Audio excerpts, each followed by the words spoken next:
Um, Hello guys, this is Pritika here. So today we'll be starting a new unit called as photochemistry. So now, what do you mean by the term photochemistry? We all know that the lead word photo stands for light, and chemistry is where basically how does light interact with the matter? How does a light interact with the substances? What chemical reaction does it takes place? That is about photochemistry. So photochemistry is nothing but a branch of science or branch of chemistry which basically deals with chemical reaction. When light falls on a substance, how does the particle observe the light and initiate a chemical reaction is nothing but the photochemistry. So when electromagnetic radiation falls on a particular substance or matter, how does the molecules take in all of the electromagnetic radiation? How do the particles behave and exhibit a chemical reaction is called as photochemistry.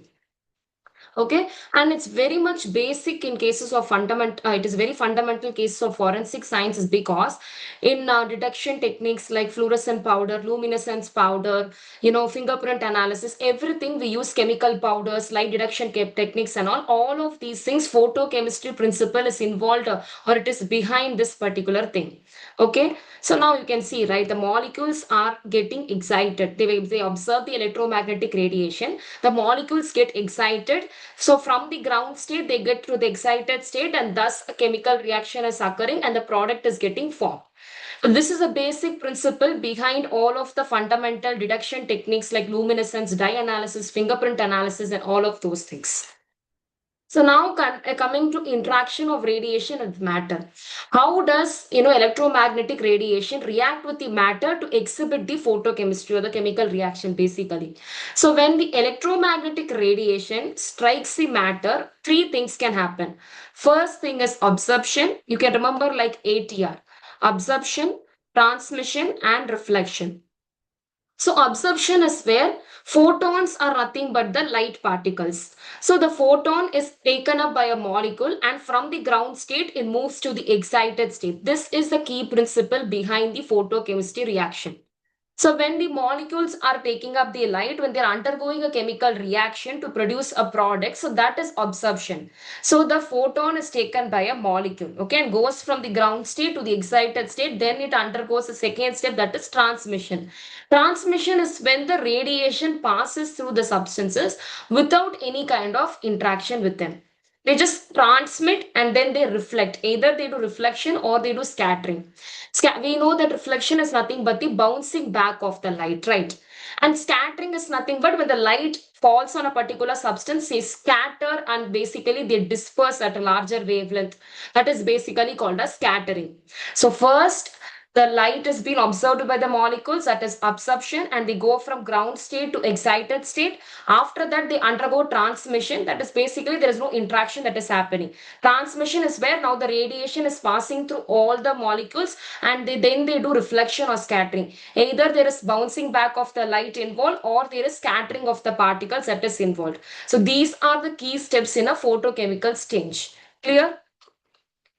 Now coming to interaction of radiation with matter. What do you mean by radiation?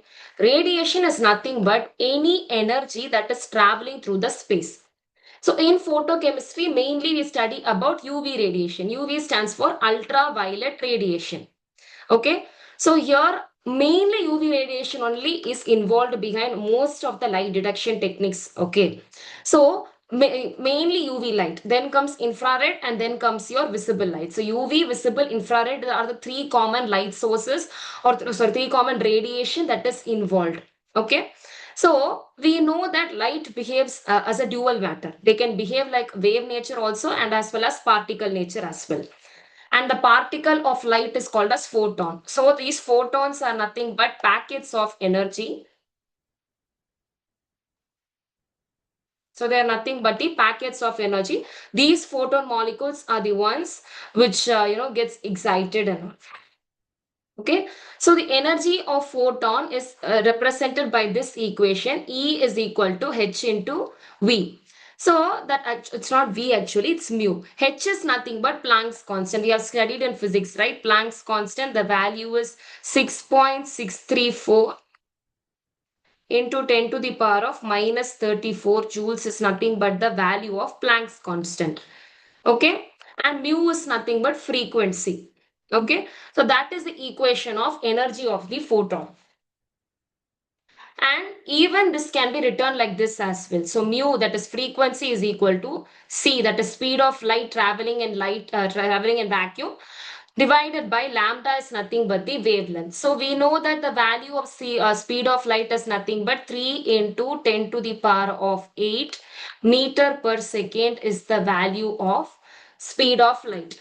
So frequency is nothing but speed of light in vacuum divided by the wavelength of light. Clear? So now, what is the relationship between this wavelength and energy? That is very important.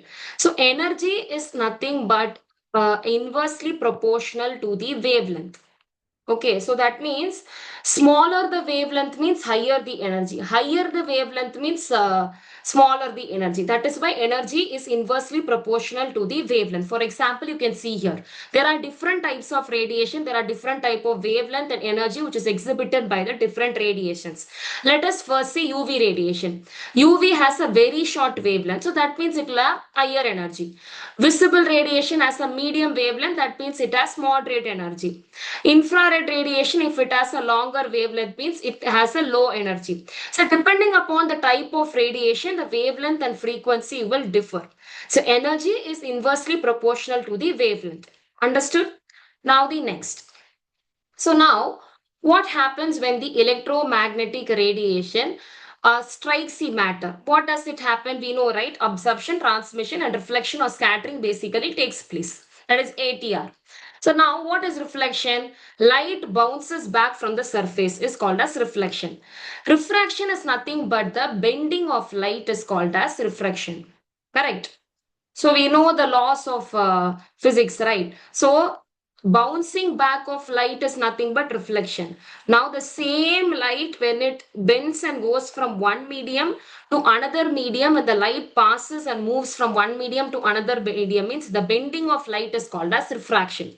So either the electromagnetic radiation observed by a substance can undergo reflection or refraction, and it can even undergo something called as scattering. Scattering is when light is dispersed in various directions. As I told you, right, when the substances observe the radiation or the light, so they basically get dispersed and they move in different directions. That is called as scattering. And then they can do absorption as well. So molecules, you observe a lot of energy and they become excited. So they go from ground state to the excited state. That is absorption. So there is an equation as well. So molecule, when it reacts with H mu, is nothing but in terms of light. Okay, they become excited molecule, that is M star. So only the observed radiation can cause the photochemical reaction to occur. Clear? Now, coming to thermal and photochemical reactions, what is the difference between them, which is very important. Thermal, as you can see, the name itself suggests that is because of heat. Okay, so now when heat is passed through substances, the molecules absorb the heat energy and they go from the ground state to the excited state. So when heat is supplied, means the molecules become activated and they move from ground state to the excited state. That is a thermal process. So when the temperature is increasing, the reaction rate is also getting increased. So they obey something called as Arrhenius equation, which you already studied in school chemistry, right? So for example, if you see combustion reaction, what does combustion reaction happen? So when heat is passed, the molecules get excited and the combustion, the burning of wood and all comes under combustion, right? So they produce more of carbon dioxide, more of energy is all, it is all coming as byproducts because I'm passing more of heat. So there is a rise in temperature. That is why this combustion reaction is all happening. Okay, even formation of methane is an example of a thermal process only. Now coming to photochemical processes. Photo means light, right?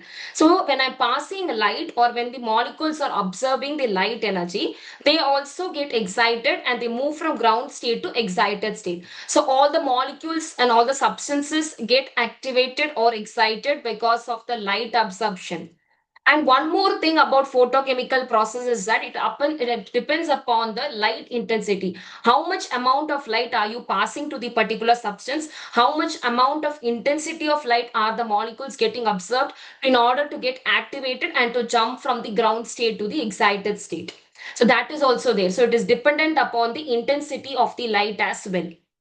And here, this also, it is often independent of Arrhenius behavior. So here, thermal behaves or Arrhenius behavior. Here, it is independent. It does not depend upon Arrhenius behavior.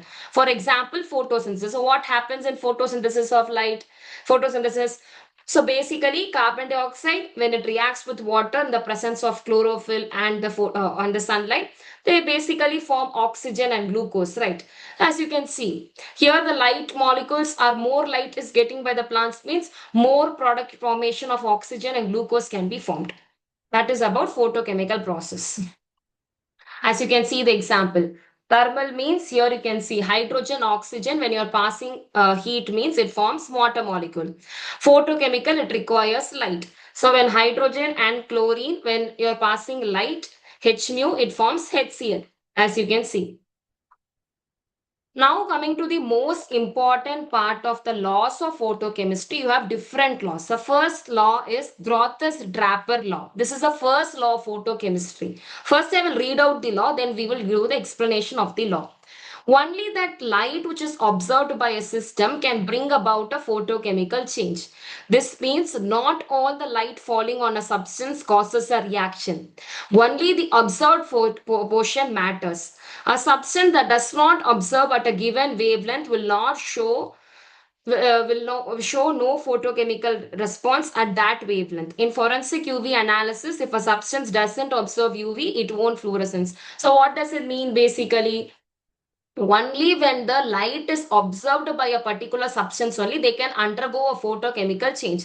If the light is proper intensity of light is not falling on a substance means if the light is not properly observed by the substance means it does not give a wavelength. So light is directly proportional to absorption. So light if they observe properly then they undergo a photochemical change. Okay.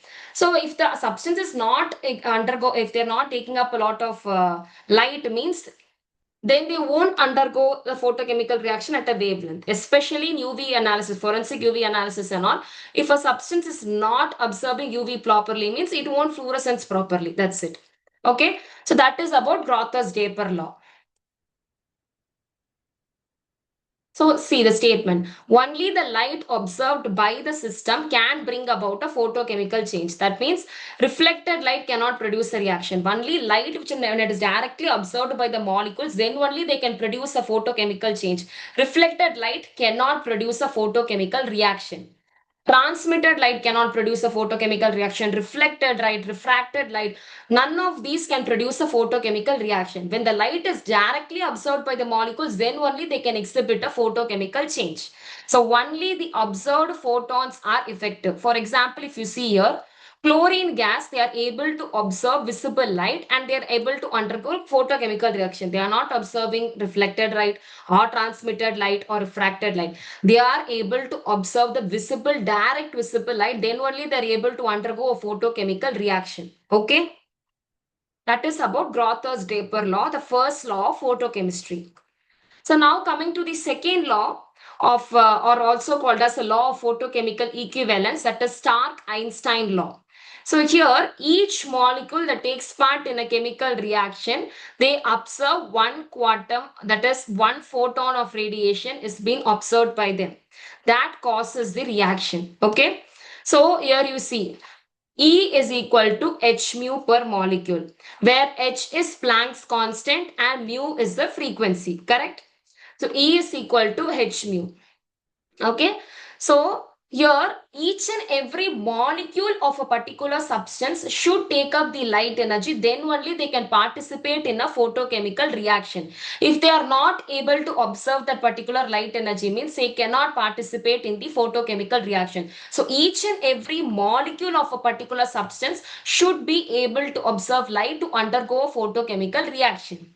Okay. So there only in case of Grothus-Draper law, light, only the observed light will undergo the photochemical reaction, not the transmitted or reflected. In Stark-Einstein law, each and every molecule should observe the light to undergo a photochemical reaction. So that is why the equation E is equal to h mu. That means energy is directly proportional to the Planck's constant as well as to the frequency of the light. So there is a one-on-one relationship between the photons. Each and every photon and the molecules should be activated. Then only they can undergo a photochemical photochemical reaction. So this forms the basis of quantum yield calculations and all. Clear? So that is about Stark-Einstein law. As you can see here, one observed photon activates one molecule. So one observed photon, it activates one molecule. So one photon is equivalent to one molecule. So each and every molecule absorbs one quantum of energy. But there are certain limitations as well. Some chain reactions, it's not like one photon is always getting activated, activates one molecule. Sometimes one photon can activate many molecules as well. So there are certain chain reactions which many molecules are getting observed or activated by a photon. For example, see this, H2 plus Cl2 forms 2HCl. So as you can see here, two molecules are getting observed because of the one photon molecule. Okay, so one photon may initiate a chain leading to thousands of product molecules as well. That is about Stark-Einstein law. So now coming here to the Jablonski diagram. So here this is a schematic energy level map. It explains what happens to a molecule after it absorbs a photon.